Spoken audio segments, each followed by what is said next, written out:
Evening, everyone. I'd like to call this public meeting of council to order for May 7th.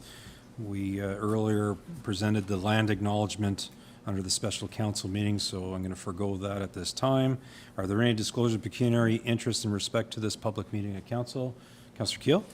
Item number 5B, Z-6 2024, 331 Boundary Road, Matt Bim, due to me having done legal work with this matter. Are there any other disclosures? I would disclose an interest in respect to 5A as Mr. Shepherd acts for the James LaPointe Motor Holdings. And so when we get to that matter, I'll be calling upon the Deputy Mayor. Any other disclosures of pecuniary interest? Seeing none, I guess approval of the agenda moved by Deputy Mayor, second by Councillor Keel. Those in favor? That is carried. That brings us to 5A, and I will leave the table and turn it over to the Deputy Mayor.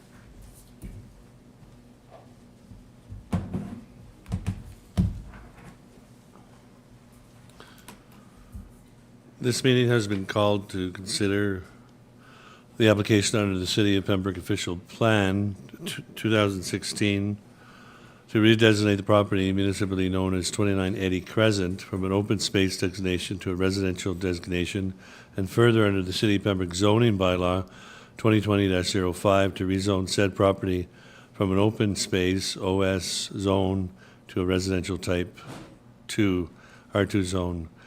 Clerk, please report how notice of hearing was given. Notice was given by mail to all owners of the property within a 120-meter radius of the subject land, by email to all applicable agencies, and was posted on site on April the 5th, 2024. Thank you. I would now ask for the planning report from Colleen Sorial, the Director of Planning, regarding this application. Good evening. The James W. LaPointe Motor Holding Plan of Subdivision proposes 45 lots for single detached dwellings. So the property is zoned R2 and it's designated as residential in the official plan. This property received draft plan approval and a subdivision agreement was approved in August of 2023. So the reason for this is this rezoning and official plan amendment is for a larger portion of land which is owned by the city, which is adjacent to the LaPointe subdivision, has been sold to James W. LaPointe. So as part of the draft plan approval, one of the conditions indicated that a future Lot 46, which is owned by the city, was agreed in principle to be transferred to Mr. LaPointe. Mr. LaPointe has proceeded with the transfer of the Lot 46, and it was approved by council in January of 2024. So the sale permits the lot to be used as a building lot following an approved rezoning and official plan amendment application, which we are here this evening for. So the proposed Lot 46, which is known as 2980 Crescent, has a total lot area of 6,161 feet, and which leaves a frontage of 60 feet for the city-owned land, which would provide adequate access to the proposed stormwater management ponds and parkland. The intent of the official plan amendment is to change the present designation from open space to residential, and the intent of the residential designation is to develop neighborhoods with a mix of housing types designed to meet a range of housing needs. And in this neighborhood, there is existing and proposed residential development to the north, east, and west of the proposed Lot 46, and they're mainly made up of single-story bungalows. And the proposed residential use of the subdivision would be for single detached dwellings. The lands to the south of Lot 46, which would be the remaining city-owned land, will continue to be zoned as open space and used for parkland and access to the proposed stormwater management ponds. So the official plan wants to ensure there's an adequate supply of housing, and it encourages infill. There are services along the future Eddy Crescent that will be available to service this proposed subdivision and lot. This proposed subdivision, along with Lot 46, would be considered infilling. The official plan also states that new residential development shall be in close proximity to schools, places of worship, parks, senior centers, senior citizens housing, and commercial uses. Lot 46 is located within close proximity to Jean Lajoie Elementary and Secondary School, Holy Name Elementary School, Riverside Park, and the West End Mall. The official plan also supports residential infill, since in this case there is the ability of the existing infrastructure to support the new development. There is the compatibility of the site design, setbacks, and lot configuration with the existing pattern of development in the area, and there is the compatibility between building massing and types of dwelling units in the proposed development and in the surrounding residential area. Therefore, based on the information provided, the redesignation from open space to residential can be supported for Lot 46. The present zoning of Lot 46 is open space, so therefore there's a need for rezoning to residential type 2. The lot area, lot depth, and lot frontage requirements are met for an R2 zone. So this application meets the provincial policy statement in that it promotes efficient development, ensures development is connected to necessary infrastructure, and ensures new development is taking place adjacent to existing built-up areas. So the planning department has recommended the approval of this rezoning and official plan amendment. Thank you. Has there been any opposition to this application? There has been no opposition registered for this application. Thank you. Has there been any support for the application? Yes, and we have Catherine Curry, who's the applicant, on behalf of JP2G, who's the applicant, representing the applicant. And I'm not sure if Catherine would like to say she's via Zoom. Good evening. Thank you. I'm available if you have any questions. Any questions? Seeing none. I would ask for a report. Thank you.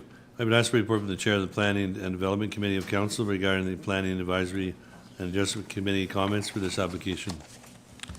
Thank you, Deputy Mayor. This was discussed in some great detail, and it's going to ensure that adequate housing will proceed. And as Deputy Minister Frack was here earlier in the week for ribbon cutting, he mentioned that there is a great demand for housing across not only the province, but the country, due to the fact that the country has grown, immigration has grown, and this will certainly help the City of Pembroke and increase the tax base. Thank you. Thank you. Any questions from Council? Seeing none. If you wish to be notified of Council's decision, please contact Colleen Soriel at City Hall. I would ask for a motion to adjourn. Councillor Purcell, seconded by Councillor Plummer. This public meeting is now adjourned.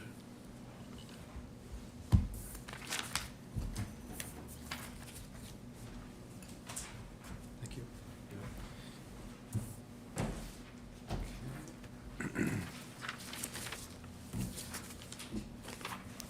Thank you, Deputy Mayor. The next item up is 5B.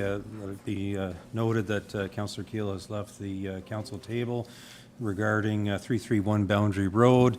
The meeting has been called to consider the application of the City of Pembroke zoning bylaw 2020-05 to rezone the property municipally known as 331 Boundary Road from open space OS zone to general industrial 12 M1-12 zone.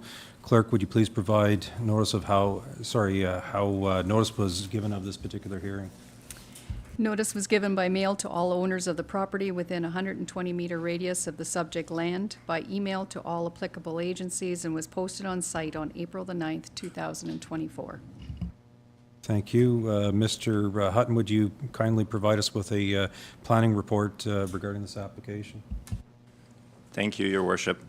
The applicant, Matt Bim, has submitted an application to amend the zoning of his property at 331 Boundary Road. A site plan has not been submitted as no specific development has been proposed at this time. The property is currently zoned open space OS by the zoning bylaw. The property consists of former railway lands that were, until 2020, zoned general industrial M1. In 2020, under the comprehensive review process for the city's new zoning bylaw, all former railway lands throughout the city were zoned OS, as the intent at the time was for these properties to be converted to recreational trails. This intended conversion did not come to fruition for all of the former railway properties in question, including those of 331 Boundary Road. Mr. Bim recently purchased the property and wishes to have it zoned industrial again to entice potential future buyers and/or tenants. The proposed general industrial special exception 12 zoning would have the standard provisions of the M1 zone, with the following permitted uses removed: assembly plant, cannabis production facility, lumber mill, lumber yard, manufacturing plant, transportation terminal. And the following permitted uses would be added: animal hospital, car wash, convenience store, financial institution, gasoline retail facility, and retail store large format. The above changes in permitted uses reflect the unique location of the property. It is bounded to the north and west sides by M1 zones, to the south by economic enterprise M2 zones, and to the east by an institutional zone. As such, heavier industrial uses have been removed, while commercial uses have been added. This makes the proposed site-specific zoning highly compatible in the neighborhood, as well as being in keeping with the intent of the zoning bylaw. The official plan designates the property as mixed use, and according to the official plan, mixed-use development shall mean the compatible integration of a variety of commercial and industrial uses within a single land use designation. As such, the proposed zoning is directly in keeping with this direction in the official plan. The provincial policy statement states that planning authorities shall promote economic development and competitiveness by providing an appropriate mix and range of employment and broader mixed uses. This application is completely in line with the directives of the provincial policy statement, as the mixed-use nature of the proposed zoning will provide for a diverse mixture of employment opportunities in an employment area, and therefore the Planning Department is recommending the approval of the zoning bylaw amendment application for 331 Boundary Road from an open space OS zone to a general industrial -12 M112 zone. Thank you, Mr. Hutton. Was there anyone in opposition to that application? No submissions of opposition have been received, Your Worship. Okay, and anyone in support of the application? Matt Bim, the applicant, is present to represent his application tonight. Mr. Bim, did you wish to?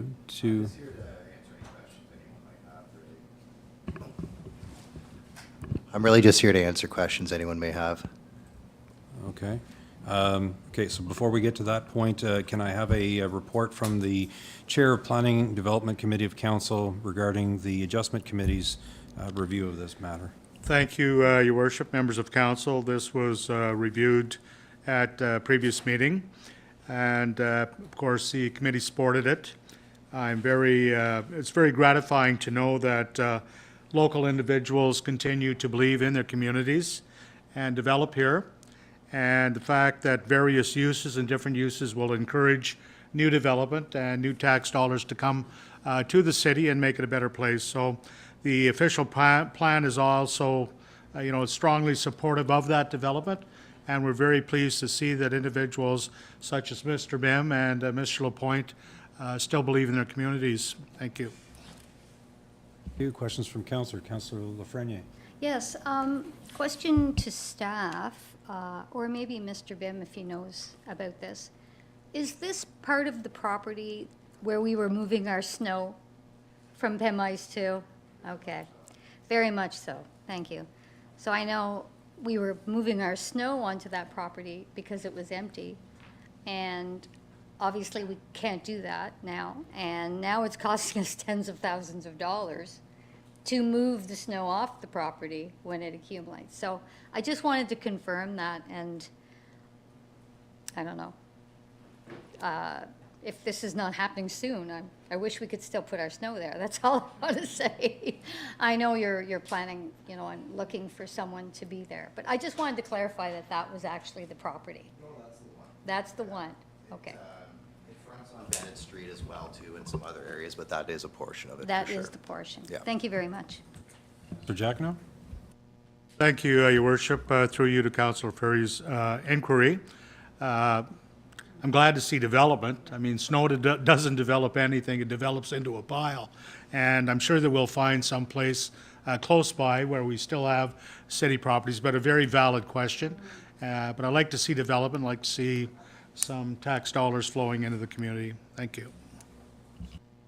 Okay, seeing no other questions from council, if anyone wishes to be notified of council's decision, please contact Mr. Hutton at City Hall. I'd ask for a motion to adjourn this particular matter, in fact, adjourn the public meeting in general. Moved by Councilor Purcell, seconded by Councilor Plummer. Those in favor? It's carried. We are adjourned. Thank you.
Evening, everyone, and welcome to the Planning and Development Committee meeting tonight of Tuesday, May 7th, 2024 for the city of Pembroke.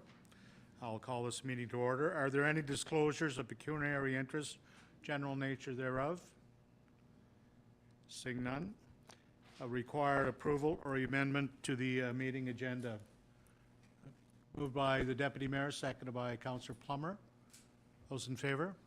Against? Carried. Thank you. It's approved. Approval of the minutes of the Planning and Development Committee of April 2nd, 2024. Councillor Purcell, Councillor Keel. Questions, errors, omissions? Seeing none. Those in favor? Carried. Thank you. Any business arising from the previous minutes? We'll continue. Under new business, item A, bylaw enforcement officer appointment. Bylaw, Councillor Sorial. Colleen Sorial, I saw the C, I'm brainwashed. Welcome. Good evening. So the city's bylaw enforcement department hires a student every summer. And this additional staff member requires a revision to our bylaw appointing municipal bylaw enforcement officers. So a new bylaw will be before council this evening, adding Maya Lapine as a new student for bylaw enforcement officer. Questions? Thank you. Item B. Okay, regarding a 1-foot reserve and stop up and close of a portion of Matheson Drive. So the Township of Laurentian Valley has been approached by a developer to establish a subdivision behind Walmart and Canadian Tire. Phase 1 of the proposed plan of subdivision would create 156 residential units, which would be a mixture of single-family, semis, and townhouses. And it would front on municipal roads that would connect with Bell Street and Angus Campbell Drive. City staff have been in discussions with the staff of the Township of Laurentian Valley regarding this proposed phase of the subdivision, and one of the main concerns is regarding access to the subdivision. The original plan calls for access for Phase 1 from Angus Campbell Drive, Bell Street, and Matheson Drive. Access to subsequent phases will be from Robinson Road. It was city staff's recommendation that Matheson Drive should be opened only to inbound traffic, and that Matheson Drive should be widened by 1.5 meters on its southern side at the cost to the developer to accommodate increased traffic resulting from the proposed subdivision. And after reviewing this concern, the developers decided that Matheson Drive would not be open to permit vehicular access into the subdivision and would become a pedestrian cyclist connection only. However, since the developers indicated in their response to the city that future vehicular access of Matheson Drive may be required in subsequent phases, city staff are now recommending the requirement of a 1-foot reserve on Matheson at the city's boundary. This 1-foot reserve would be in the city's name to ensure the city of Pembroke has an opportunity to provide comments should future subdivision design plans show the proposed opening of Matheson Drive. There is a survey on file for this 1-foot reserve. However, the 1-foot reserve was never registered on title. So it is recommended that the city proceed with the 1-foot reserve by passing a bylaw and registering it on title. Secondly, all of Matheson Drive has been assumed by the city. So it is further recommended that this 1-foot strip of land be stopped up and closed to provide further assurance that access will not be connected to the township without the proper city approvals. Thirdly, it's recommended that as part of this Township of Laurentian Valley's draft approval for Phase 1, that a clause be added to the draft plan conditions stating that land abutting Matheson Drive and shown as Block 77 on their plan of subdivision is designed for pedestrian and cycling access to Matheson Drive only. So there would be legal costs to register the 1-foot reserve and the stop-up and closure bylaw. And in regards to strategic plan impact, this issue meets the intent of the strategic plan's vision to develop and maintain excellent partnerships with other municipalities, and in this case, the Township of Laurentian Valley. City staff have been meeting with the township staff, and they are aware and in favor of this recommendation to establish this 1-foot reserve. Your direction is required. Questions? Councillor Keel and Councillor Purcell. Who owns Block 77? Is that us? Through you, Block 77 would be owned by the developer at this point. Okay. And then it would be turned over to the Township of Laurentian Valley. Okay, so my understanding was that there was a municipal board order that basically said that this block would be a future access road. Oh, I think we're talking about two different things. We're talking about, are we talking about Angus Campbell Drive? To the Matheson, Oh, the Matheson cut through? the Ontario Municipal Board decision was in regards to the the access to Angus Campbell Drive. Oh, okay. Okay, then I'm good. Okay. Okay. Councillor Purcell and Councillor Frenier. Just a comment, thank you, Ms. Sorio. Well aware in terms of the traffic issues on Matheson, especially when you come out of Matheson onto Angus Campbell. So that would just increase, those types of concerns in regards to, traffic concerns for those residents. It's a pretty narrow street right now, and it wouldn't be able to support that. So I like the registering the 1 foot reserve in order for us to move forward in terms of negotiations down the road. So thank you. Councillor Frenier. Yes, thank you. No, I support this. And I guess I just wanted to question, I know we met, that's quite a while ago now, right, and discussed this with the developer, I believe. And we didn't really come to a decision where the access was going to be, did we? We had talked about a few access points along, Bell, Angus Campbell, but I don't think we ever confirmed any with this council. I know they wanted 3. Mm-hmm. We definitely fought against Matheson, Right. but I don't think we ever gave the green light because there was other things to be discussed, such as intersection lights, things of that nature. I know they said they were waiting for the traffic study. Can you elaborate? Through you, Mr. Chairman, there has been discussions with the township, and we've been looking at traffic studies and warrants, whether there would be traffic lights or not. We're looking at, with the adjacent developer, how he would, Mr. Lapointe, how he would access the Bell Street intersection. So he's been involved. He's also been involved in discussions with this TMM subdivision. So I think that things are progressing. The warrants are not, the traffic study does not warrant traffic lights up at Bell. And we even asked that the study be redone, taking into account Mr. Lapointe's proposed subdivision, and it still does not warrant it. So based on that, we've asked for a right turning lane from Bell Street into the subdivision off of Bell. Okay. Thank you. Councillor Plummer, His Worship, and then the Deputy Mayor. I would move that we proceed with the direction of staff and creation of the 1 foot reserve. Stop, up and close.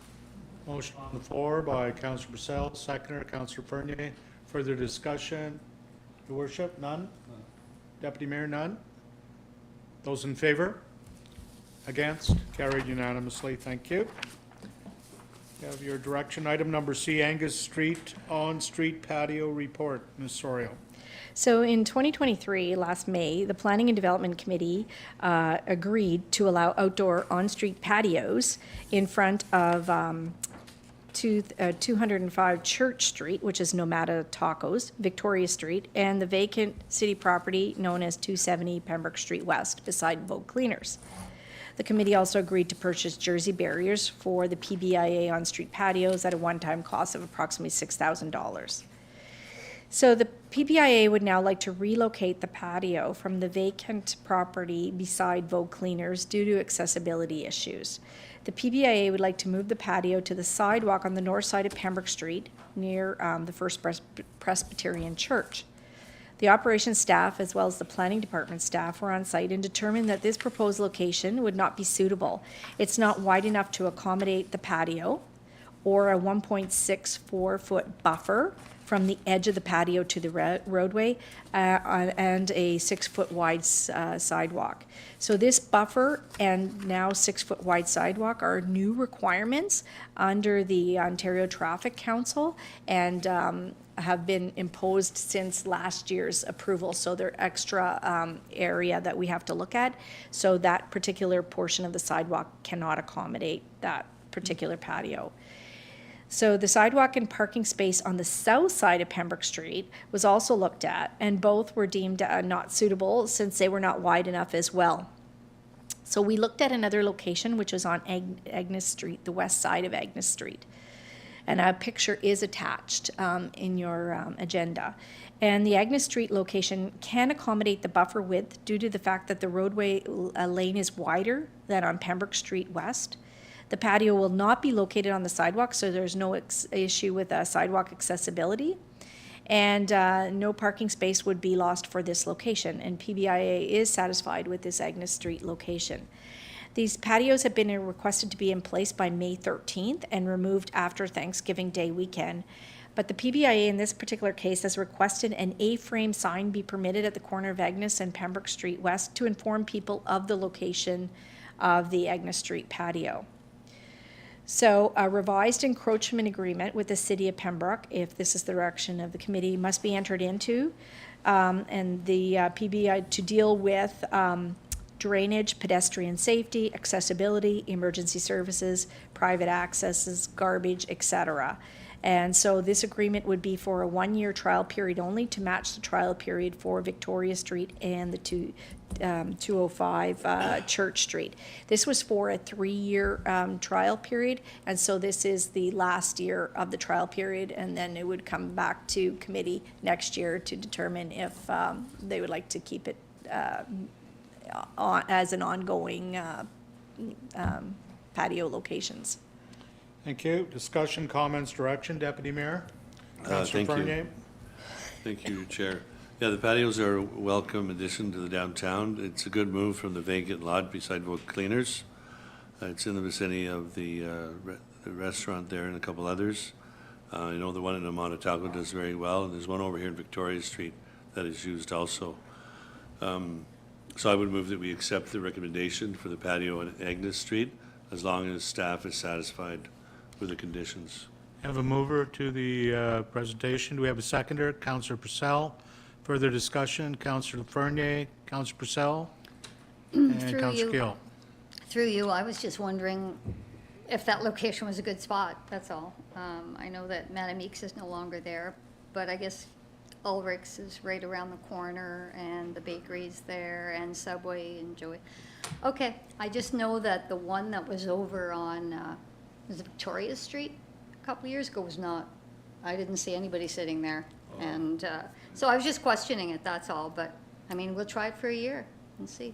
Thank you. Councillor Purcell, Councillor Gill. Further comment? Thank you, Councillor Gill.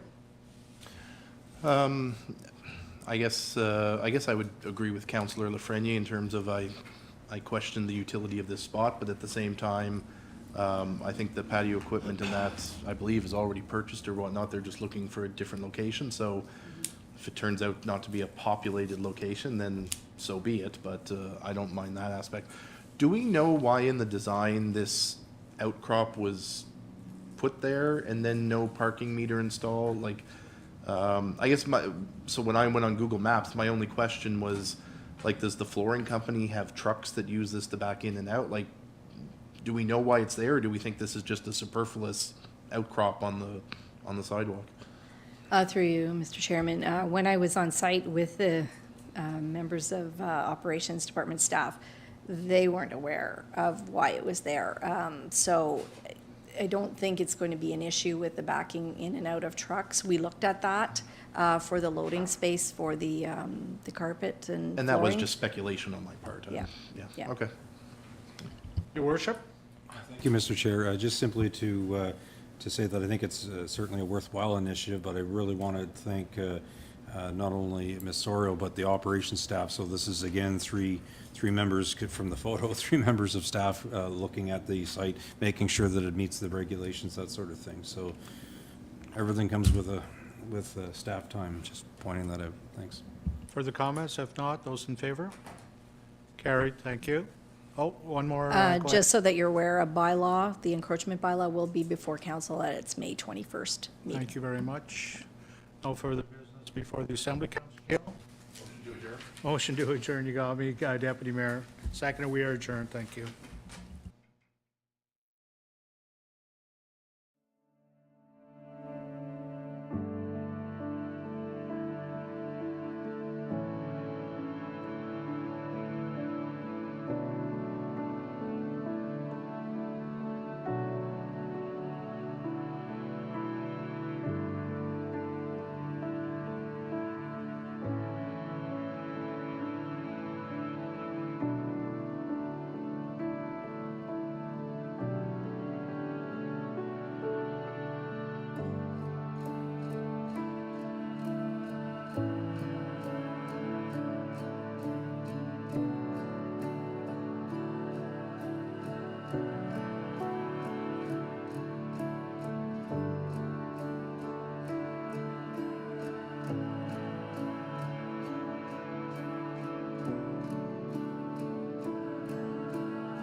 Welcome to the May 7th, 2024 Finance Administration Committee meeting.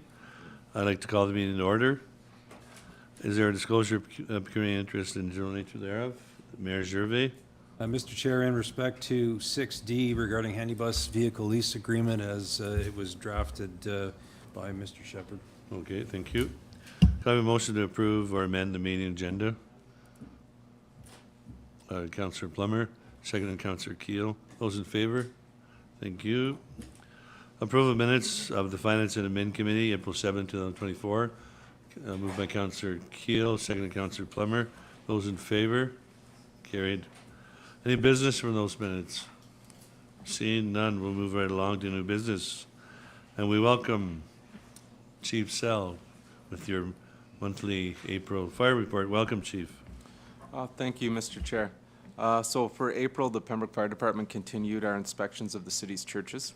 We're preparing our inspection and smoke alarm campaign focused on the McKay Street corridor, and we'll be launching it shortly. Actually, we launched it last evening.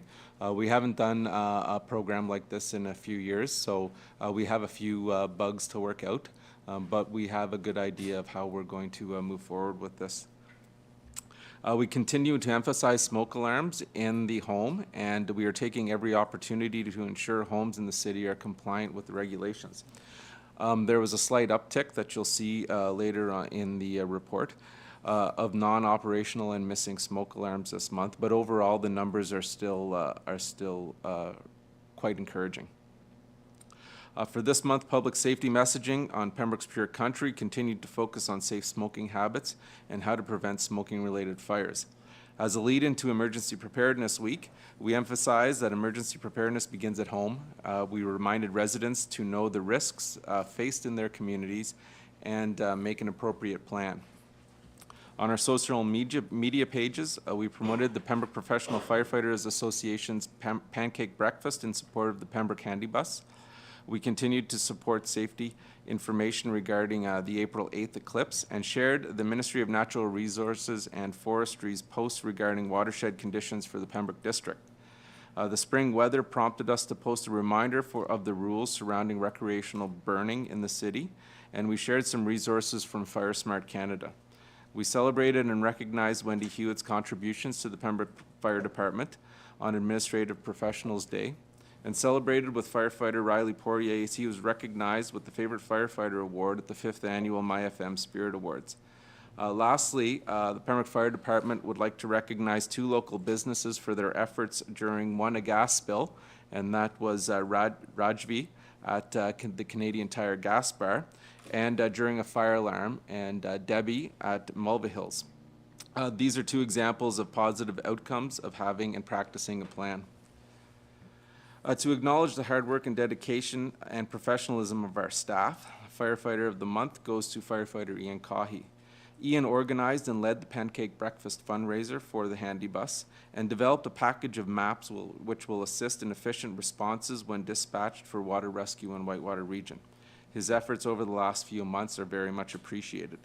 And Volunteer of the Month this month for April goes to Jacob Terrian. So congratulations to both Ian and Jacob. Firefighters Dunn and Roots attended in-class sessions and completed the testing for NFPA 1041 Instructor 1. Captain Calhoun attended the Ontario Association of Fire Educators virtual symposium. Acting Captain Kelly continued the commercial cooking inspections course under the Ontario Fire Code, through the Ontario Fire College. Acting Captain Zimmerman continued an OFC course on Part 9 of the Fire Code.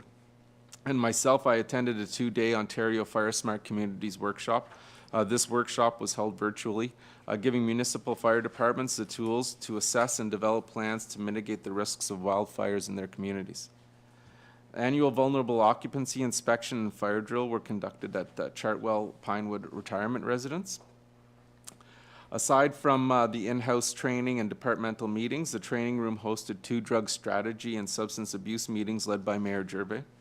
2 leadership and teamwork workshops were held, focusing on effective intelligence, 1 for staff and 1 for council members.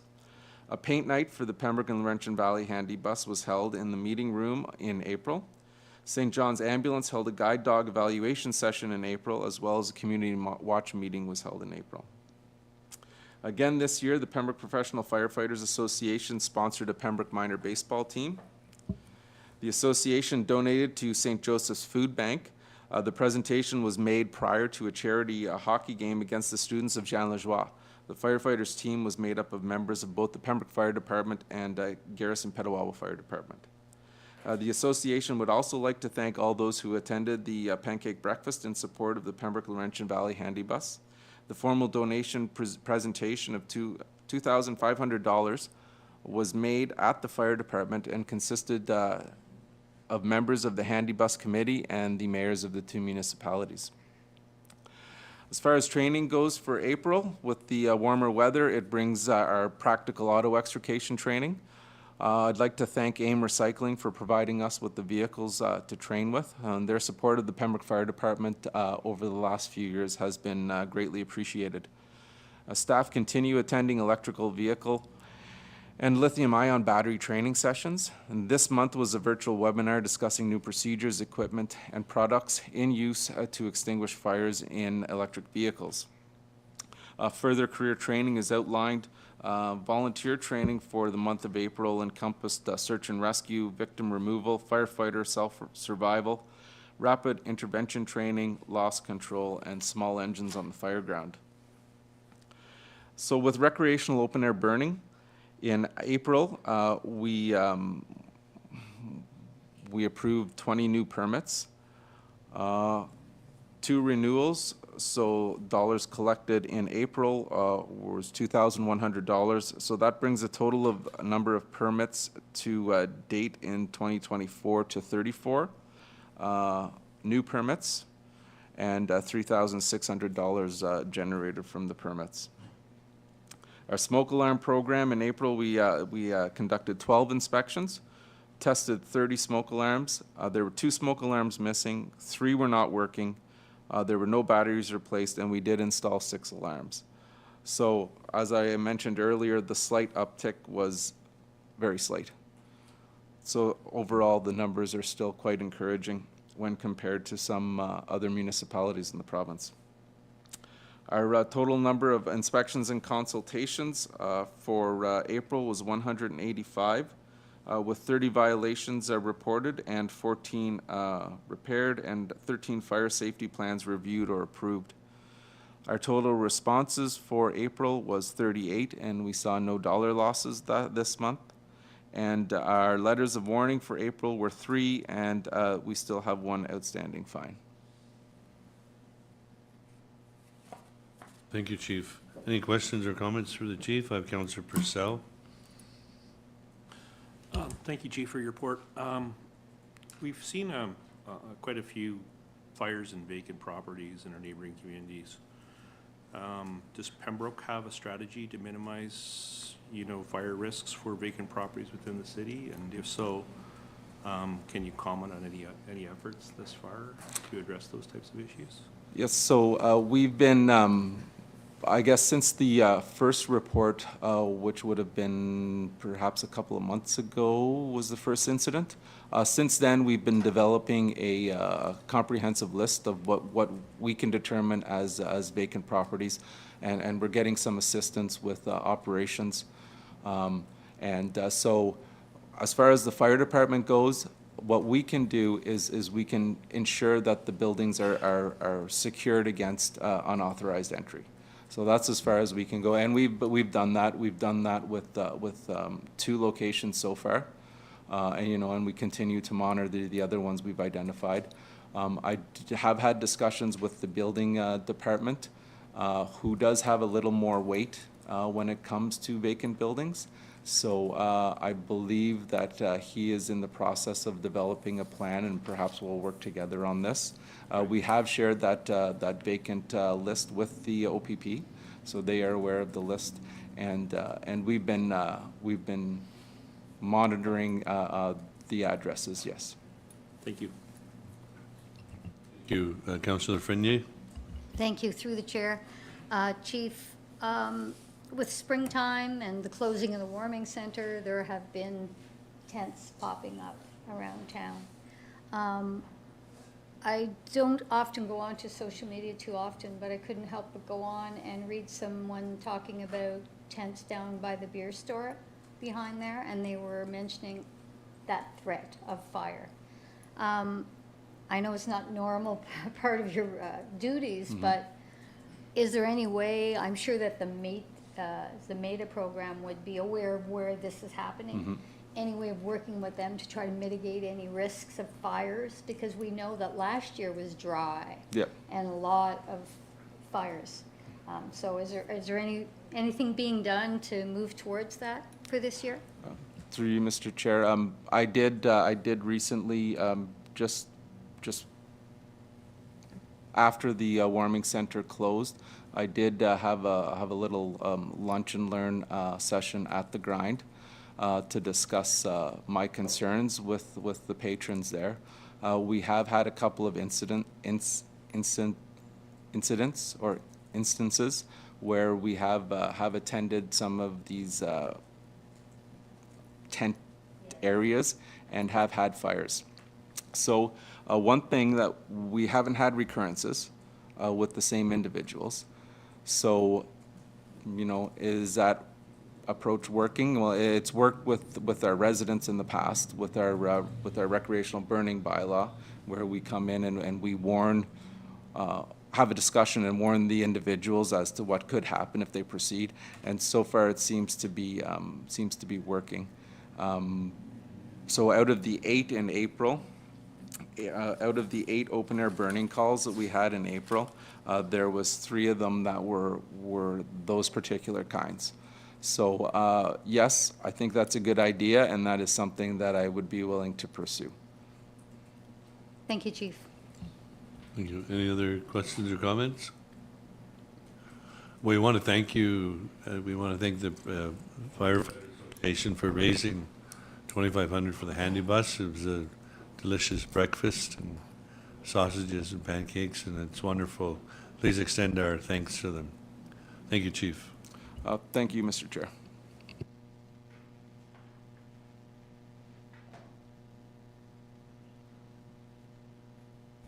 We now welcome our treasurer, Ms. Lodgety, with a number of items for us tonight. Welcome. First item, City Hall foundation repairs.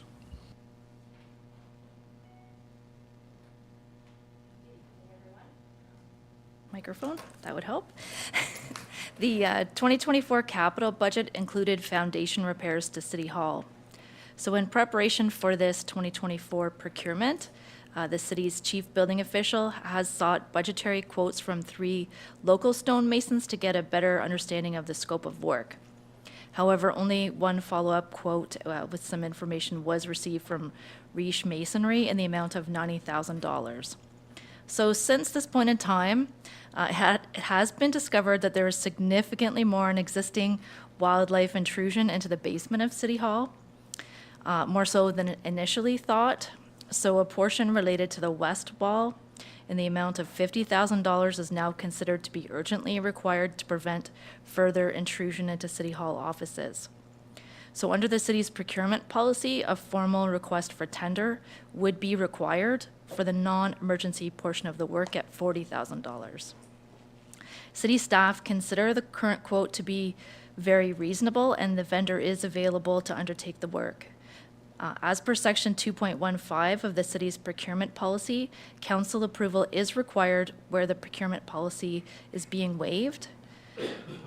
So staff's recommendation is to take advantage of the contractor's on-site mobilization and availability to waive the procurement policy in this specific circumstance and award the full foundation repair to Riche Masonry.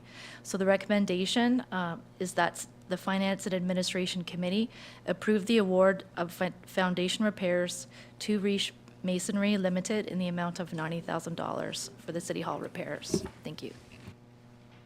Comments, motions, Councillor Frenier.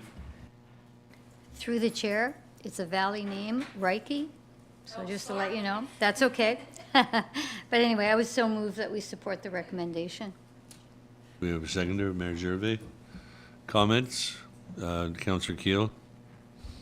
So I looked at this a couple times. Are we basically asking to waive the procurement policy simply because of convenience, or is there some more extraneous circumstance? Because I'm not prepared to waive our procurement policy simply because it's convenient to do so. And that's what I got out of the report. So staff have approached the 3 local vendors and only one has indicated availability. So if council was not comfortable with awarding to Reiki Masonry, then we would have to go out on Mercs. We would likely be trying to attract Ottawa masons to come into the area, and it would likely be more expensive just because of travel costs. But certainly that is the approach we could take. For us, it was more expediency because we are seeing some pretty significant indications of wildlife in the basement and more than one species. So, and I guess a follow-up to this is, I think for next year's budget, staff are likely going to look at some kind of floor project in the basement because we do have, this is a very old building, we do have a number of crawl spaces. Some of our basement is wood on dirt.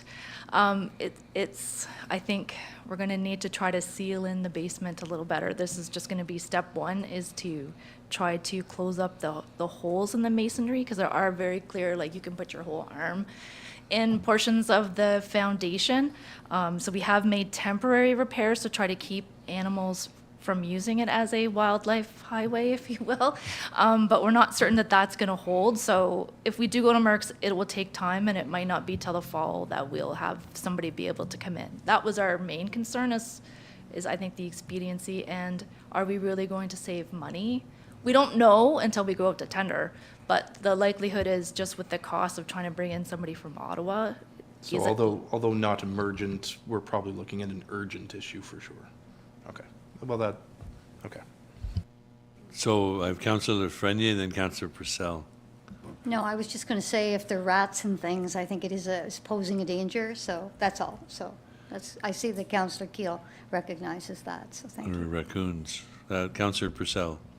I guess just for clarification, this would be just a sole source contract. So it would be waiving the procurement policy, would it be? It would just be a sole source? Okay. Okay. I think that makes it a little bit Yep. Good. Okay, we have a motion on the floor by Councillor Frenier, seconded by Mayor Gervais, to approve the foundation repairs to Reiki Masonry for $90,000. Those in favor? Carried. Next item, provincial dedicated gas tax funds agreement. Thank you. So the Ministry of Transportation has advised the city that we are going to be eligible to receive funding in the amount of $118,783 for the 2023-2024 dedicated gas tax funding for public transportation program. So to secure the city's share of funding, there is a number of paperwork and agreements that need to be signed. So attached is a letter of agreement, which requires council to pass a bylaw this evening authorizing the mayor and chief administrative officer to execute the agreement. So again, the provincial gas tax funding is in the amount of $118,000, and this item supports the underlying principle of maintaining critical partnerships. So it is our recommendation that the Finance and Administration Committee receive this provincial dedicated gas tax funds agreement report for information. And further, that committee recommends that council approve bylaw 2024-28, permitting the city to enter into the letter of agreement, which will secure the city's share of the provincial gas tax funding. So we have Councillor Keel. Mr. Chair, through you to the treasurer. So this is a split cost-sharing thing with our neighbor, Laurentian Valley. And is there a proportion amount that each community pays? What, do you know what that amount is? Or am I putting you on the spot there? Based on population, or if you can answer it, fine. If not, I'd like to know. So how this program works is it looks at a combination of ridership and population in our two communities, and then it allocates funding. There's an envelope of funding, and it's split between all municipalities with transit according to a formula that's a split between ridership and population. So we share the service with Laurentian Valley, and their figures are included in this calculation. But the city administers the funding on behalf of the Township of Laurentian Valley in addition to the city. Thank you, Mr. Chair, Madam Treasurer. Those in favor? Carried. Next item, the handy bus vehicle lease agreement. Please record in the minutes that the Mayor Gervais has left the council table. He declared a peculiar interest on this item. Please proceed. So at the November 1st, 2022 meeting of the Finance and Administration Committee approved the city application for the ISIP public transit stream for the acquisition of a new handy bus. And if successful, this van would be leased to the Friends of the Disabled Handy Bus Service to replace their 2010 GMC 15-passenger kneeling bus that was experiencing significant maintenance and repair and was actually taken off the road at the end of 2023. So the city was successful, and a transfer agreement was formalized as part of the March 5th council agenda. So the city is now expecting delivery of this vehicle in May. So to support this delivery, a lease agreement has been drafted by the legal counsel to formalize the leasing arrangements. So the city's share of costs for this project will be funded through the provincial transit gas tax funding and the reserve fund that we hold. And this project was included in the 2024 budget passed on February 20th. And the strategic plan impact is that this agreement maintains strong partnerships with other organizations which support a welcoming, vibrant community. So the recommendation is that the Finance and Administration Committee accept this report as information with a bylaw included on tonight's council agenda for passing. Thank you. Motions, comments? To accept the motion to accept it? Okay, Councillor Frenier, seconded by Councillor Purcell. Discussion? Those in favor? Carried. Next item, draft council remuneration policy. Mayor Gervais has returned to the table. So at the October 3rd Finance and Administration Committee meeting, a draft policy was presented for discussion, and additional feedback was provided at the Parks and Rec Committee meeting on October 17th. At that time, committee directed staff to refer the draft policy to the Council Remuneration Committee. So based on the feedback received to date, Treasury staff have reviewed the policy once again, and at this time, a committee is requested to provide any final feedback on the draft policy so that it may be finalized on an upcoming council agenda. So the recommendation is that the Finance and Administration Committee approve the attached council remuneration and expense policy, and if approved, a bylaw will be brought forward for passing at a future meeting. Jagano? Thank you, Mr. Chair, and through you, Madam Treasurer. I know there's a lot of discussion about that and keeping the costs down for the taxpayer. Council is very dedicated in their tasks, and speaking to Councillor Purcell on our way up here tonight, how busy things are. You're always on the go. And I know there may have been some inclusion about limiting the amount of funding paid to councillors when they're on city business or a particular area where they're traveling to. But, I think we have to consider the exorbitant increase in the price of gasoline, that affects all of us. And I don't think there should be any limitation, long as there's justifiable, submissions of what the business was about. I think council members should be paid for their gas mileage and not restricted, because we don't know where the gasoline price is going to go in the next 3 or 4 years. And I mean, you got to run your vehicle, you got to repair your vehicle. So I think it's a very limited amount to ask for. Thank you. Councillor Frenier? Through the chair, I do believe we get mileage, and I know I read this through, but because we did discuss it at length and pretty much came to a consensus, pretty sure we submit a mileage claim and do get mileage for out-of-town business, not in-town business. What I'm suggesting, it should be any mileage within when you're on city business. Within the city, you're saying?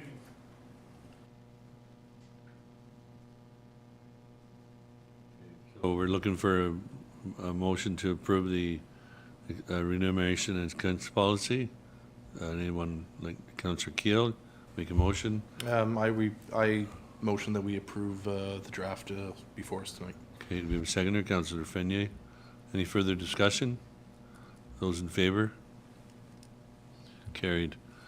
I'd like a recorded vote. Oh, recorded vote. Okay. I didn't see Councillor Jackman put his hand up, so I'm not sure how he. So Councillor Keel's asked for, excuse me, for recorded vote. Madam. So the motion was that the Finance and Administration Committee approve the council remuneration and expense policy. So begin with Councillor Jacquino. No. Councillor Keel. Yay. Councillor Lafreniere. Yay. Councillor Plummer. Yay.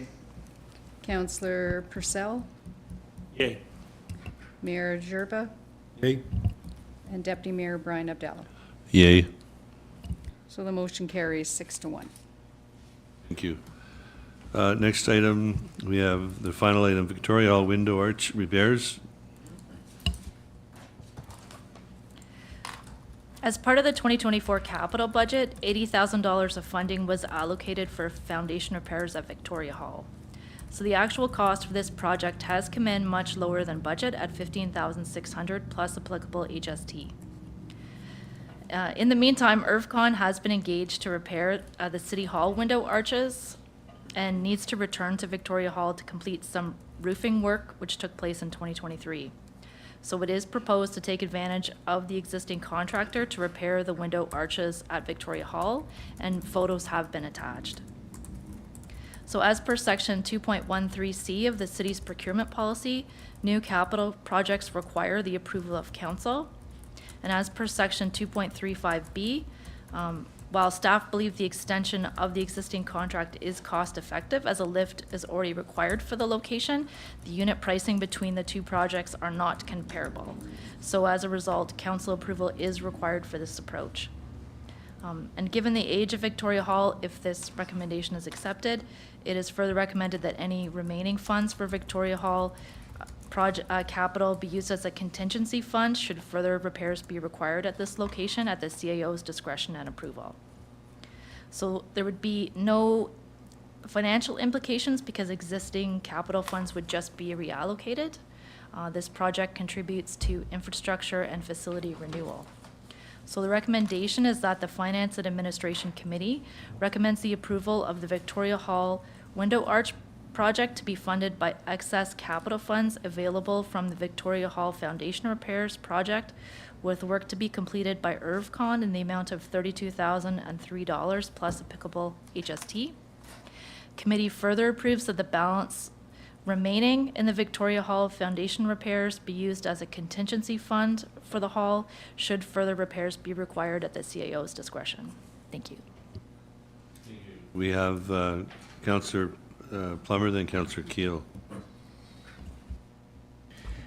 Is there a is there a list, like, obviously we have Victoria Hall, we budgeted 80,000 for repairs on foundation, didn't cost that much, but is there a list around Victoria Hall that, like, repairs that, like, priority? Because now we're seeing awnings, we're doing arches now. Is there, we've got a few more dollars, we're going to keep.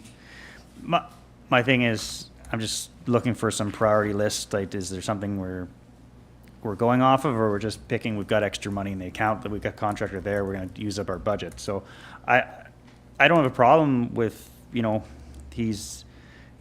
came in under budget, that's great, and we're going to proceed with some more repairs. But I just want to know if we're going to be just using up the whole 80,000 because the contractor's already there, we're just picking up more things to do while we're there, we're going to eat up the budget, or is it actually a priority list that we're working on? So there's a number of items on the list according to the building's building condition assessment. I think this is one of convenience just because we have a contractor on site already that's doing City Hall that could just continue the work over at the other location. But certainly I think the approach from staff is to work on the envelope first and then go interior in terms of the projects. But I mean, there are other projects that could be looked at, so.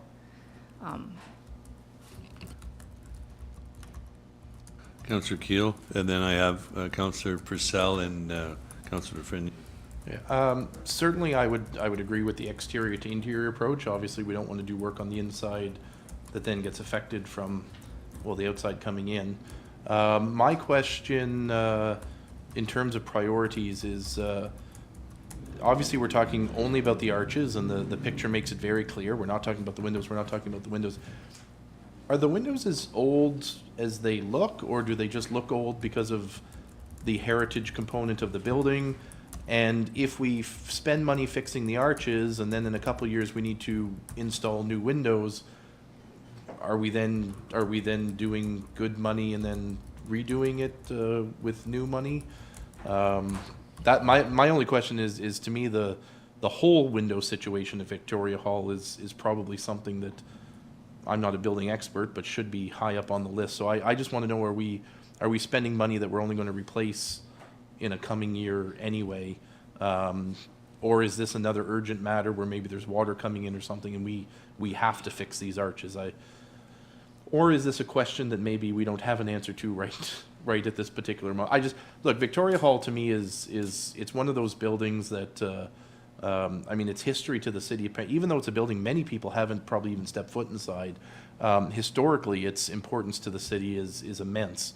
And I love the idea of spending money on it. I love the idea, of fixing it up. It looks like over the years maybe you know, like many government buildings, maybe we let it go a little longer than we should have, but I don't want us to fix something this year and then next year say, well, now the windows need to replace and we have to replace the arch because the new windows are going in and they're a different size or something like that. That's my only concern. Because I think, and I'm not saying we've done this, I haven't experienced this on City Hall, but governments sometimes look silly when they do something and then rip it up 2 years later to redo a larger thing. That's my concern. So through the chair, I'm not a window expert. So I'm going to look over to the CIO to see if he has an answer.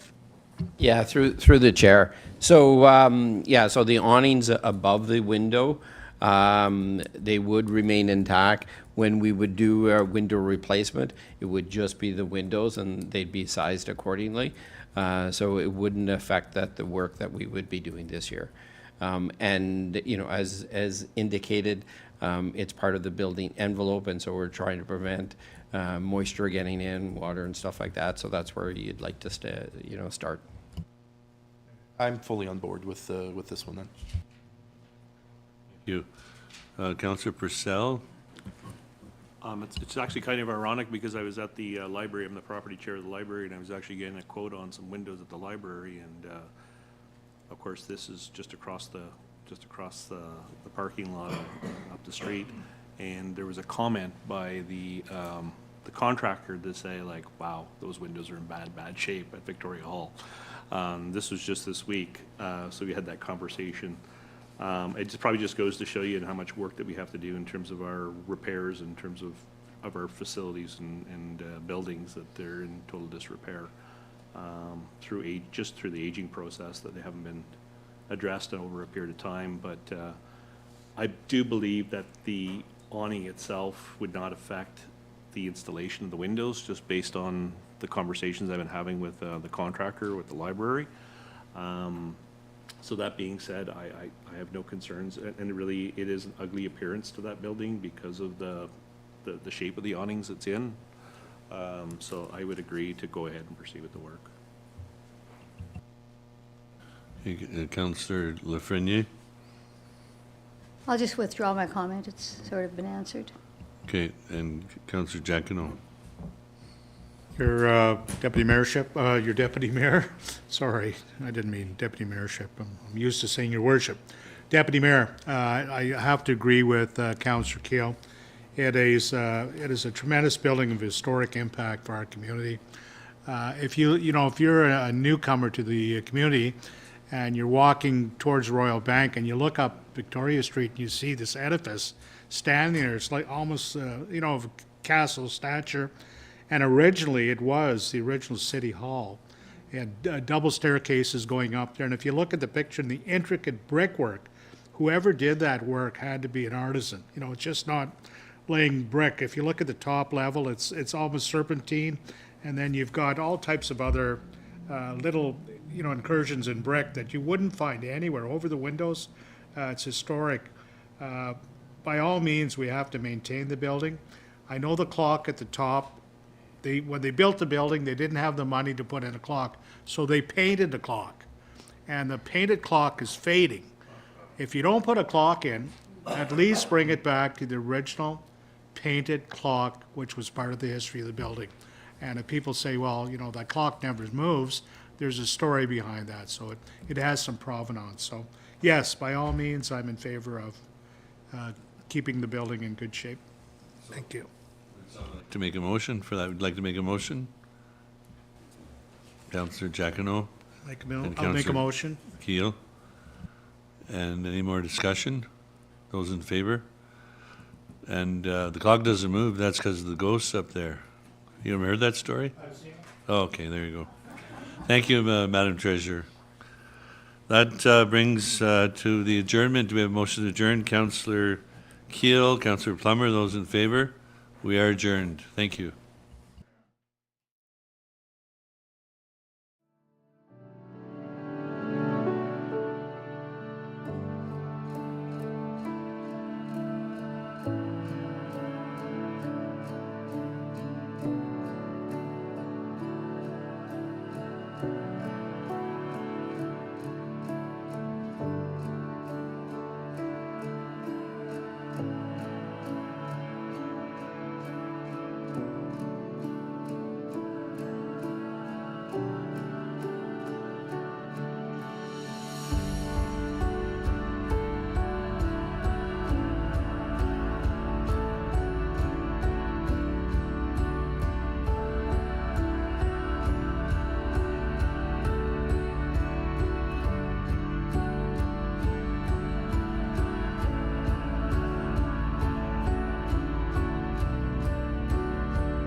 council meeting to order for May 7th. Earlier this evening, we had a special meeting of council, and at that time, we had a opening reflection opportunity at that time, and so with the indulgence of council, I would simply ask to move along to number 3, which is disclosure of pecuniary interest and general nature thereof. Is there any one with any pecuniary interest in relation to the matters before us this evening? In respect to 7E, I will be declaring an interest at that time for the same reason I gave already at, I think it was Finance and Admin. Having said that, we move along to minutes. There's approval of the minutes from council, regular meeting of council, and it was April 16th, 2024. I'd have entertain a motion for the approval of those minutes. I have Councillor Jack and a second by Councillor Keel. Those in favor? That is carried. Then we have adoptions of minutes from various committees. First is Planning and Development Committee, April 2nd, 2024. I have Councillor Keel moving their adoption, second by Councillor Plummer. Those in favor? That is carried. The next set of committee meeting minutes was Finance and Admin, April 2nd, 2024, moved by the Deputy Mayor, second by Councillor Lafreniere. Those in favor? That is carried. Moving on to committee reports, Finance and Admin Committee, Victoria Hall, Window Arch Repairs. Deputy Mayor. Thank you, Your Worship. Your Finance and Administration Committee of Council begs to report and recommend from its meeting held this evening as follows. Moved by myself, seconded by Councillor Andrew Plummer, that the Victoria Hall Window Arch Repair Project to be funded by excess capital funds available from the Victoria Hall Foundation Repairs Project, with work to be completed by IRVCON Limited in the amount of $32,003 plus applicable HST, and further, that the balance remaining in the Victoria Hall Foundation Repairs Capital Project be used as a contingency fund for Victoria Hall should further repairs be required at the CEO's discretion and approval. Thank you. By the Deputy Mayor, second by Councillor Plummer, the Victoria Hall Window Arch Repair Project to be funded by excess capital funds available from the Victoria Hall Foundation Repairs Project, with work to be completed by IRVCON Limited in the amount of $32,003 plus applicable HST, and further that the balance remaining in the Victoria Hall Foundation Repairs Capital Project be used as a contingency fund for Victoria Hall should further repairs be required at CEO's discretion and approval. Deputy Mayor? Thank you, Your Worship. This was discussed earlier in past.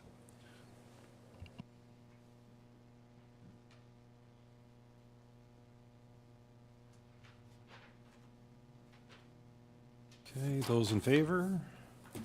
That is carried. Thank you. This evening, we have a series of proclamations. The first is the Emergency Preparedness Week. By virtue of the power vested in me, I do hereby declare the week of May 5th through the 11th, 2024, as Emergency Preparedness Week in the City of Pembroke.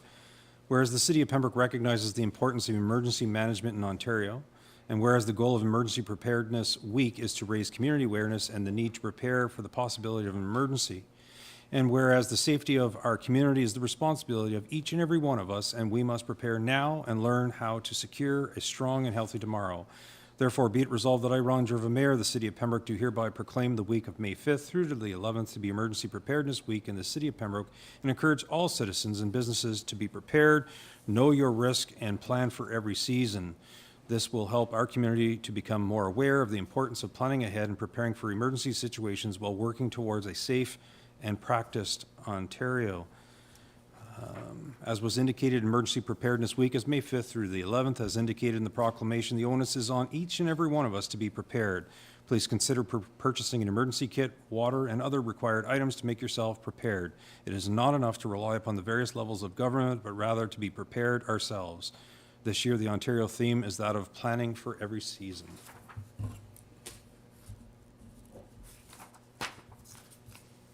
The next proclamation this evening is Falun-Dafa Day. So by virtue of the power vested in me, I do hereby declare May 13th, 2024 as Falun-Dafa Day in the City of Pembroke. Whereas Falun-Dafa, also known as Falun Gong, is peaceful self-government practice rooted in ancient Chinese culture and centers around the universe principles of truthfulness, compassion, and forbearance, and consists of 5 gentle exercises, including mediation. And whereas Falun-Dafa was introduced by Master Li Hongzhi in 1992 and has demonstrated a steadfast commitment to improve health in mind, body, and spirit, and to enhance the well-being of people from all walks of society who follow the tenants. And whereas transcending culture and racial boundaries, Falun Dafa has touched the lives of more than 100 million people in over 114 countries. More men and women in Canada are learning the practice of purifying their hearts, energizing their bodies, and striving to create a more peaceful community. And whereas under the grave adversity, the great compassion and forbearance demonstrated by Falun Dafa practitioners have touched the hearts of kind-hearted people all over the world. And whereas Falun Dafa practitioners in the communities across Canada celebrate the Falun Dafa Day on May 13th, and this year marks its monumental 32nd anniversary. Therefore, be it resolved that I, Ron Jerva, Mayor of the City of Pembroke, do hereby proclaim May 13th to be observed as Falun Dafa Day in the City of Pembroke. I further urge all citizens to open their hearts to celebrate the Falun Dafa and all civic, social organizations and business establishments to give this celebration the greatest possible support. As was indicated, Falun Dafa Day is May 13th this year. Of particular note to myself is the indication of transcending culture and racial boundaries. Falun Dafa has touched the lives of more than 100 million people in over 114 countries. More men and women in Canada are learning this practice to purify their hearts and energize their bodies.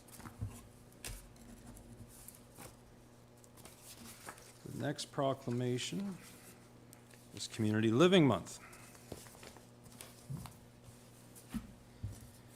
By virtue of the power vested in me, I do hereby declare May 2024 as Community Living Month in the City of Pembroke, whereas Community Living Ottawa Valley is a nonprofit organization governed by a board of directors established in 1958 and is a member of the Community Living Ontario. It has approximately 200 members representing communities in the Upper Ottawa Valley and provides services and supports to adults with intellectual disabilities. And whereas Community Living Ottawa Valley's goal and vision statement that all persons live in a state of dignity, share in all elements of living in the community, and have an opportunity to participate effectively, advances and educates citizens of all communities. And whereas the Community Living Upper Ottawa Valley remains true to its vision, foreseeing a society where all legal and human rights are afforded to every citizen without discrimination, and where everyone in support of their efforts to become a participating, respective member of society. Therefore, be it resolved that I, Ron Jerva, Mayor of the City of Pembroke, proclaim May 2024 as Community Living Month in the City of Pembroke. Each year, Community Living Upper Ottawa Valley strives to raise awareness and educate people throughout the Ottawa Valley regarding the importance of individuals with intellectual disabilities benefiting from full citizenship in the community. The City of Pembroke is proud to fly the flag in the month of May. I can indicate that I already met with some members of the Community Living organization earlier in the week and received the flag from them and was most pleased to have a conversation with them about that. With the indulgence of council, one further proclamation regarding Jewish Heritage Month. I do hereby declare May 2024 as Jewish Heritage Month in the City of Pembroke, whereas the Jewish community, with a long and proud history in Canada and in Pembroke, has made significant contributions to the well-being, growth, and prosperity of Pembroke and all of Canada while overcoming tremendous obstacles. And whereas the Jewish Canadians have excelled in a wide range of endeavors, including the arts, sciences, law, architecture, media, finance, entertainment, philanthropy, and business, significantly contributing to Canadian life. And whereas in 2018, Parliament adopted Bill S-232, which designates the month of May as Canadian Jewish Heritage Month, recognizing the important contributions that Jewish Canadians have made in Canada's social, economic, and political and cultural fabric. And whereas Parliament declared that the Canadian Jewish Heritage Month would provide an opportunity to remember, celebrate, and educate future generations about the inspirational role that Jewish Canadians have played and continue to play in the communities across this great country. And whereas B'nai B'rith, a Jewish human rights organization, has invited municipalities to enhance parliamentary discretion and declaration by adopting their own motions and promoting the celebration of Jewish Heritage Month within the respective communities every May. Therefore, be it resolved that I, Ron Jerva, Mayor of the City of Pembroke, proclaim May 2024 as Jewish Heritage Month in the City of Pembroke.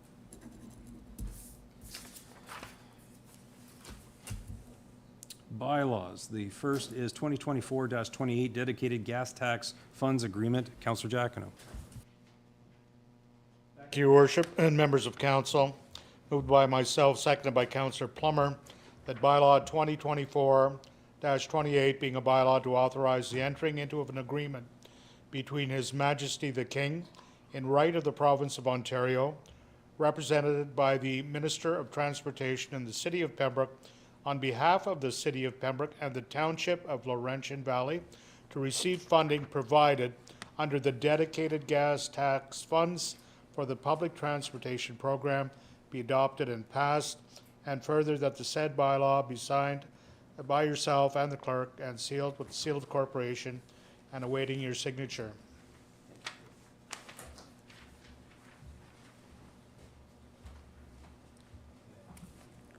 Moved by Councillor Giacomo, seconded by Councillor Plummer, that bylaw 2024-28 being a bylaw to authorize the entering into of an agreement between His Majesty the King and Raider of the Province of Ontario, represented by the Minister of Transportation and the City of Pembroke, on behalf of the City of Pembroke and the Township of Laurentian Valley, to receive funding provided under the dedicated gas tax funds for the public transportation program be adopted and passed, and further that the said bylaw be signed by the mayor and clerk and sealed with the seal of the corporation. Councillor Giacomo.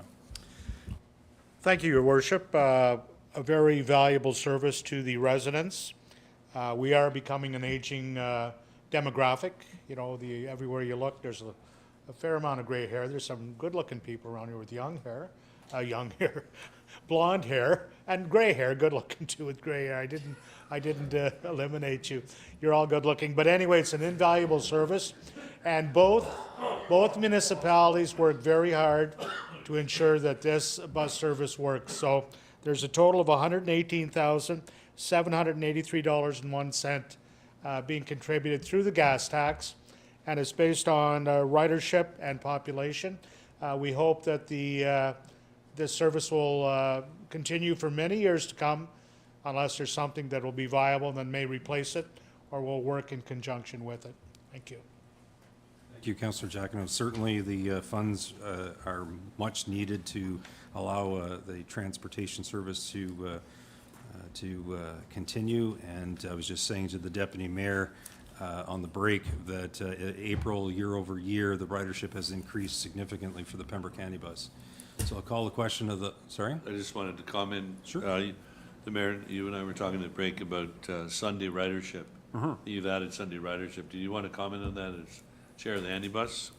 So certainly thank you. An opportunity just to say that the Handy Bus has implemented Sunday service or Sunday bus service to attempt to provide transportation to those who, the seniors and the individuals with intellectual or physical challenges, and enable them to have a mode of transportation on Sundays, in addition to the Monday through Friday service that is provided.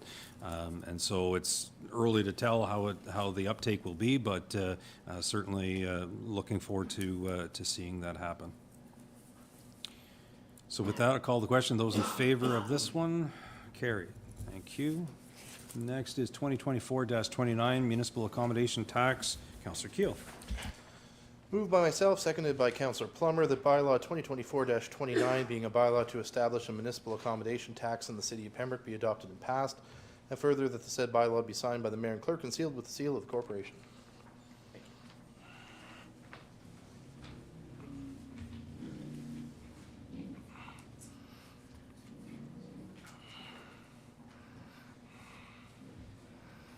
Moved by Councillor Keel, second by Councillor Plummer, that bylaw 2024-29, being a bylaw to establish a municipal accommodation tax in the City of Pembroke, be adopted and passed, and further that the said bylaw be signed by the mayor and clerk and sealed with the seal of the corporation. Councillor Keel. So this matter was discussed a couple of meetings ago. It provides for a 4% municipal accommodation tax. The money used, half of which is going to go towards our partnership with the Ottawa Valley Tourism. Certainly, the City of Pembroke is wonderfully situated in a great tourist area, from Algonquin Park to our whitewater services and whatnot. So this will provide good funding for the City of Pembroke to be able to promote itself, to make Pembroke a hub for local tourism, and to supplement other tourist activities in the City of Pembroke.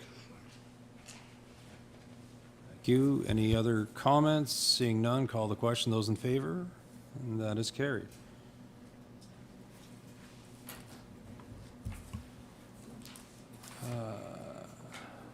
Next one is 2024-30, appoint bylaw enforcement officers. Councillor Lafreniere. Moved by myself, seconded by Councillor Troy Purcell, that bylaw 2024-30, a bylaw to appoint municipal bylaw enforcement officers for the city of Pembroke, be adopted and passed. And further, that the said bylaw be signed by the mayor and clerk and sealed with the seal of the corporation.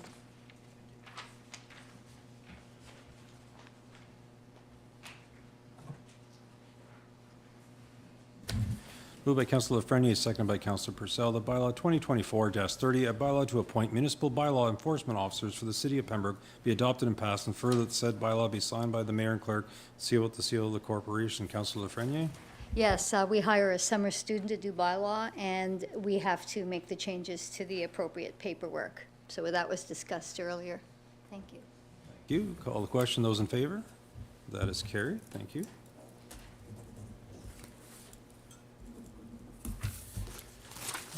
Next bylaw is 2024-31, procurement policy. Councillor Plummer. Thank you, Worship. Moved by myself, second Councillor Giacono, that bylaw 2024-31, a bylaw for the Corporation City of Pembroke of governing procurement policies and procedures be adopted and passed, and further said bylaw be signed by the mayor and clerk and seal of the corporation.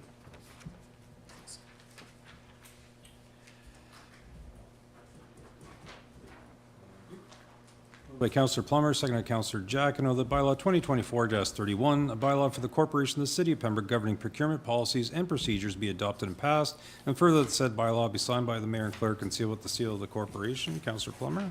Thank you.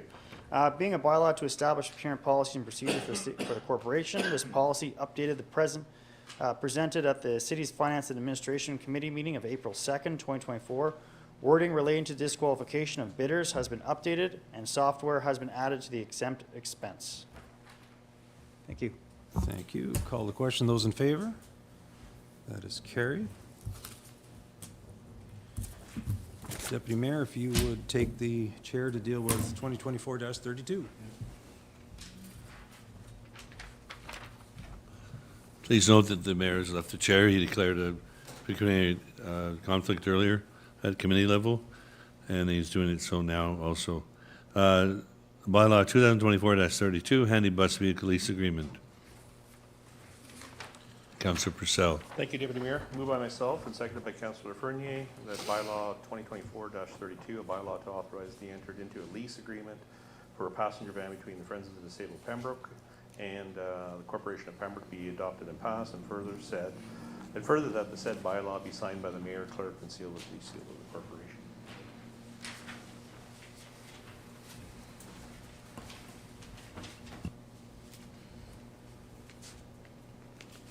Thank you.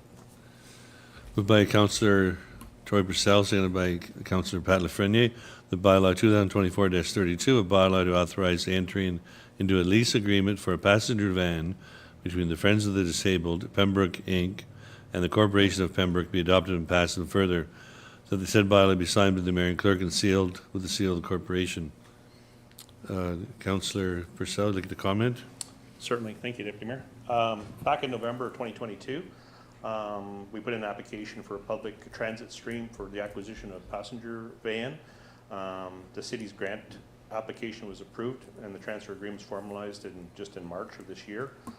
The city is now expecting delivery of the vehicle and just entering into a lease agreement with the operator. Thank you. Call the question. Those in favor? Motion carried.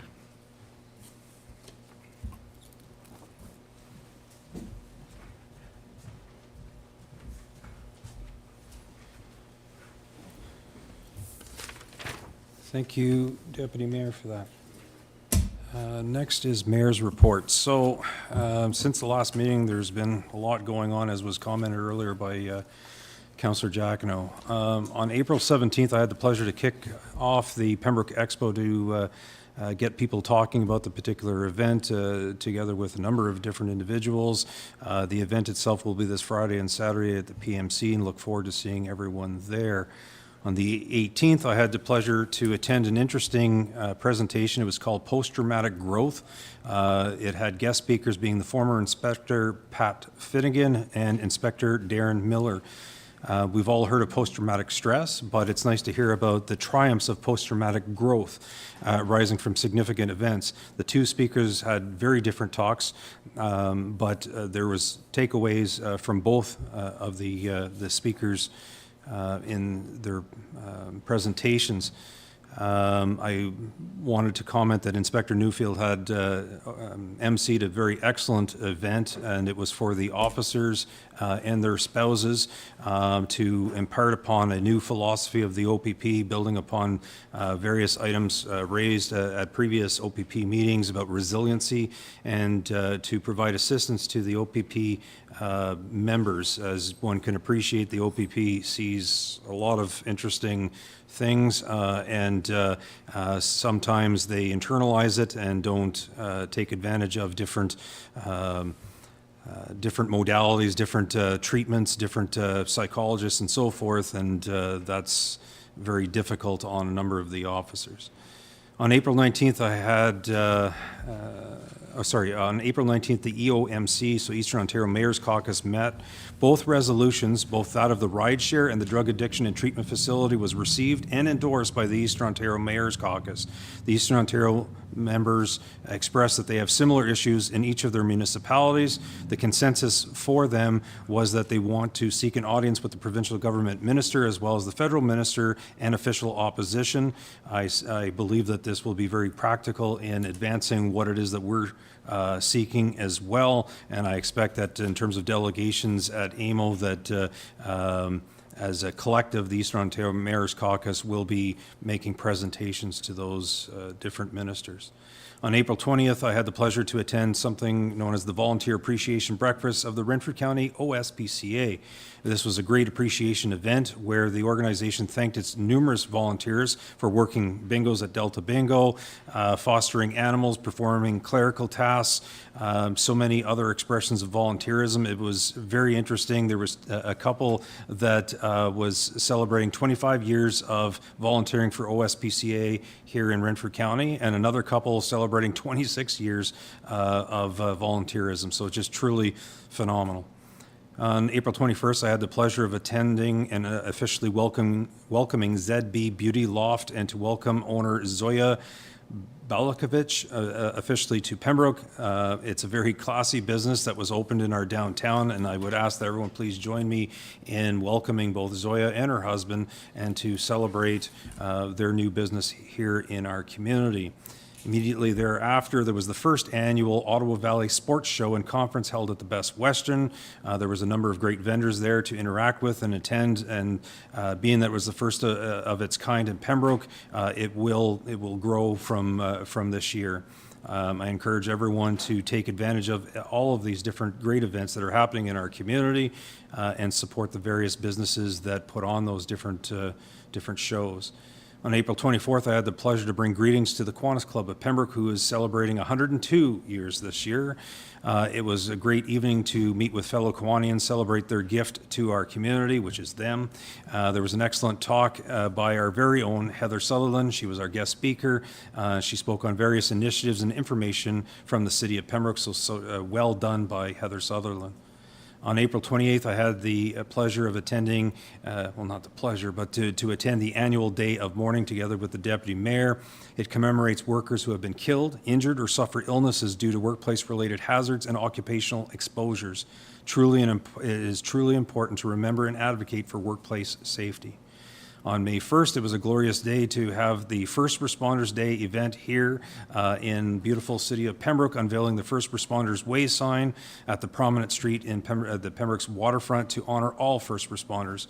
A great day was had by all, particularly those deserving first responders. A very special thank you to Fred Blackstein. Can never say enough about Fred Blackstein and all of his ongoing support, dedication, vision, and organization to make an event like that come off seamlessly. On May 2nd, I had the pleasure to receiving the Community Living flag that I mentioned earlier this evening, and to declare the month of May as Community Living Month. I'm very pleased to meet with various residents and to welcome them to City Hall. The two individuals had never been to City Hall before, and seemingly they very much enjoyed it. On May 3rd, Councillor Giacono and I had the pleasure to attend a ribbon cutting of the new 8-plex housing constructed on Lee Street. It was a pleasure to attend with Minister Flack, MPP Akabuski, Warden Emo. Clearly illustrates the partnerships between all levels of government, and it's working together, all levels of government, that we're going to get there. May 6th, the CEO and I had the pleasure of attending Petawawa Garrison Council meeting up at the Garrison, and develop a closer relationship with our military colleagues.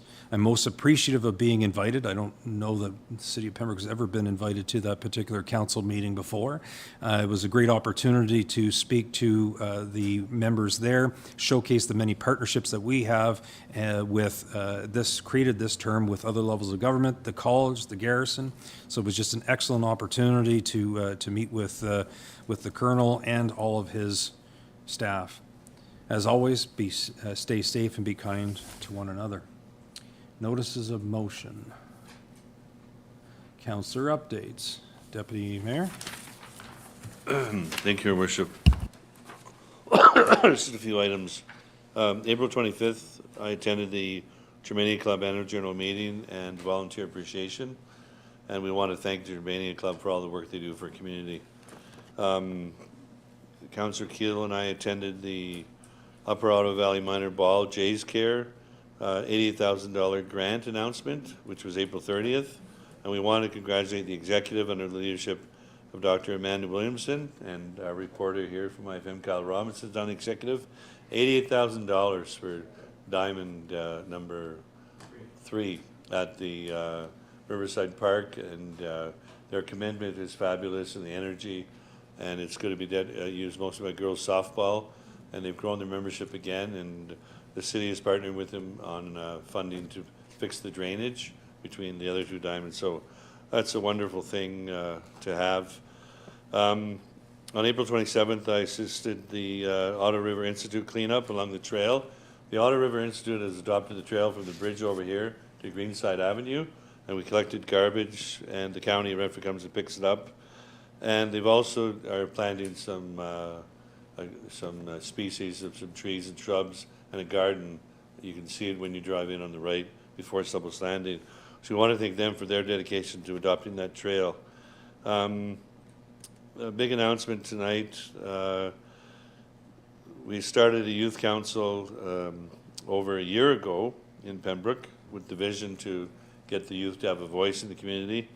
And we are integrating with the Renfrew County Youth Wellness Hub as of now. And I want to thank Councillor Keel, Lafreniere, and Councillor Purcell for attending the meetings, and they're still going to be a part of the group. The Renfrew County Youth Wellness Hub, under the leadership of Kim McLeod, have funding. They have headquarters on Columbus, or on former Columbus House on Nelson Street, and they have a whole slew of activities. So the advisory, the Youth Council decided to join them, and we will still have a youth advisory group in Pembroke, but it'll be with them, and it'll be known as the Renfrew County Youth Wellness Hub, because that's their funding. And they will be at the Community Expo, and they'll be using our banner to notify people. So that's a good thing for the youth, because it's all about the youth. The other items we have here are Rain Barrel campaign is over May 24th. You've seen the signs around town.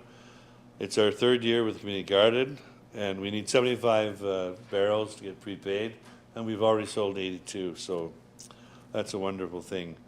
The cutoff date is May 24th, and you just go to rainbarrel.ca. Community Garden, we're looking for volunteers for the food bank gardens, and also for the general gardening in the at the community garden. Contact with the mayor and myself. We will have a booth at the Community Expo along with the Community Watch group. And speaking of Community Watch, we had a meeting last week. It was our most well attended. There was a very open and frank discussion on the challenges we are facing, and I want to thank everyone who attended. And it's an excellent partnership between the OPP, the City of Pembroke, the Community Watch Volunteer Group, and the Pembroke Police Services Board that the mayor chairs. on a solemn note, on behalf of the Pembroke Public Library Board, as the chair, we want to, we had a passing of Elizabeth Hinson, and our heartfelt condolences go out to the family and friends of Elizabeth. Elizabeth was a remarkable individual whose contributions to her community will be remembered with great admiration. She dedicated her time and passion to the Pembroke Public Library. Her commitment to literacy, education, and fostering a love of books enriched the lives of countless individuals. Through her tireless efforts, she helped create a welcoming space where people of all ages could explore literature, learn, and connect. Elizabeth's impact extended beyond the library. She played an integral role as chair of the 55 Plus Active Living Center, promoting health, wellness, and community engagement.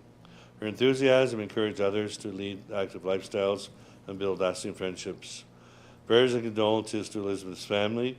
We offer our deepest sympathies during this difficult time. May you find solace in the cherished memories you shared with her. May her legacy continue to inspire kindness, dedication, and community spirit. And just a quick story. 2 years ago, I went to the library board, and Elizabeth was wasn't hiding behind the stairway, but she corralled me over and said, "Brian, you come here." And she said, "I'd like to be chair of the library board." So I said, "That's great, you know, and you've been vice chair 2 terms in a row," and this is the type of person she was. Then I found out she's chair of the Active Living Center when Mika Mahud passed away. So, you know, she left this community young, but she made it a better place, and she touched a lot of lives, so thank you. Thank you for that. Councillor Gill, and then Councillor Purcell. Thank you, Your Worship. So my first announcement is for those that haven't heard, the Friends of the Regional Pool have officially kicked off their fundraising efforts. You can visit their website at makeasplash.ca, and their first event is coming up on May 24th, and it is a trivia night at the Curling Club. So it's great to see the Friends of the Regional Pool getting into the swing of assisting us with the costs of continuing the pool. I was able to attend the MyFM Spirit Awards at Festival Hall held a couple weeks ago. I'm proud to announce that there were many local individuals and businesses from right here in Pembroke that won awards, and kudos to all of the winners. Finally, Festival Hall update. The Elton Ron tribute occurred on April 21st. It was a very well-attended event, and I'm proud to be able to share with council that we met our goal of raising $10,000. In fact, we slightly exceeded that. So that money, of course, is going towards the new audio-visual, the speakers, the new screen, all of which is already installed and was on display that night. Upcoming at Festival Hall, May 11th, the Pembroke Symphony Orchestra, Simply Mozart. And on May 17th, the Great Canadian Comedy Caravan will be at Festival Hall. Thank you, Your Worship. Thank you, Councillor Purcell. Thank you, Your Worship. My foot caught in the chair. Probably missed on your proclamations. This week is actually Mental Health Week. So there's a call to be kind. We all have the capacity and compassion, and we know that doing this can be an enormous difference. And this year's Mental Health Week is centered around the healing power of compassion. In a world that's plagued with suffering, we emphasize that kindness is equally intrinsic to our humanity. So on that note, on April the 25th, I attended an inaugural drug strategy, prevention, treatment, and harm reduction meeting to discuss opportunities in regards to moving our community drug strategy forward. We had about 30 different service providers that were available, and we're continuing, I think it's May the 22nd is another meeting, full day event out of the MESA program, out of the Miramichi Lodge, where we're going to be continuing our discussions in regards to the 4 pillars and looking at a 4-pillar approach that looks at prevention, treatment, as well as harm reduction and enforcement for community safety and justice. So you'll hear more about the community safety the community drug strategy initiative moving forward. Thank you. Councillor Lafreniere. Yes, the Civic and Youth Awards winners were selected at a meeting yesterday. And the celebration will be June 3rd. Members of council will be invited to attend. We were overwhelmed by the amount of nominations we had this year, specifically in the youth category. All the schools were very active this year, and I know in the past it was predominantly 2, all of them. And so we were quite impressed with the quality and the nominations and the participation rate. So yeah, that's June 3rd at the Best Western Conference Center. And yeah, it's pretty exciting to see life returning. You know, I know COVID's been gone a little while, but it's really nice to see people getting excited about this type of an event. So thank you all. Thank you. Councillor Jacquemin? Thank you, Your Worship. With your permission, I'd like to have the CAO distribute some sheets on behalf of the Pembroke Horticultural Society Legacy Fund. Perhaps you are aware, or you may not be, the Horticultural Society is celebrating its 100th anniversary this year. And it just amazes me that we have an organization that's 100. We've got Kiwanis Club, that's 102 years in existence. So it shows you that people here really are committed to the love of the community. I mean, if you're committed to something over 100 years, you know, who could speak any ill of that? So anyways, what the Horticultural Society is doing, and as you were aware perhaps, they're going to try and plant 100 trees to celebrate 100 years with growth in the Horticultural Society. So they're requesting, perhaps members of council may consider having a tree planted. A tree will cost you $100. It's tax deductible. As well, you could also have it planted in memory of a loved one that is deceased. And there are other levels as well. If somebody's feeling particularly generous to continue to support an organization that's been around for 100 years, bronze level's $1,000, silver level $5,000, gold level $10,000, premium level $20,000. So the current project needs are $50,000. You know, if you're flying over Pembroke, you'll see the beautiful tree canopy that we have, as opposed to many others. I've flown into Toronto, and I see industrial areas, and I see freeways, and I don't see the greenery that we have here. So I'm sure that many of you have flown over the city of Pembroke, whether it's by Pam Air years ago or by helicopter, but it's green. And I think we have to continue with the green canopy, especially during our concerns about global warming. And trees provide clean air, clean water through transpiration, and I can't speak more about that. So the Horticultural Society, they work at the Arboretum. You see the beautiful flowers that are planted there by volunteers. Pansy Patch Park. If you have the capability or the ability to support, fine. If not, please support them verbally by telling your friends that this is an ongoing project. Thank you.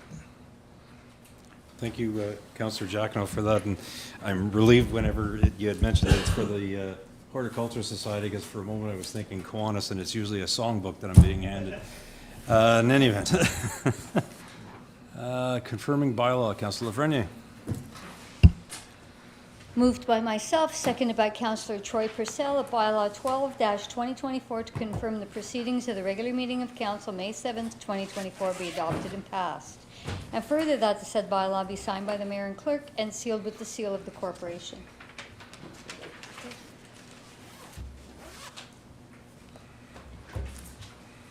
Thank you. Moved by Councillor Lafreniere, seconded by Councillor Purcell. Bylaw 12-2024 to confirm the proceedings of the regular meeting of council of May 7, 2024 be adopted and passed. Further, the said bylaw be signed by the mayor and clerk and sealed with the seal of the corporation. Those in favor? That is carried. Motion to adjourn. I have Councillor Plummer, seconded by the deputy mayor. We are adjourned. Thank you very much.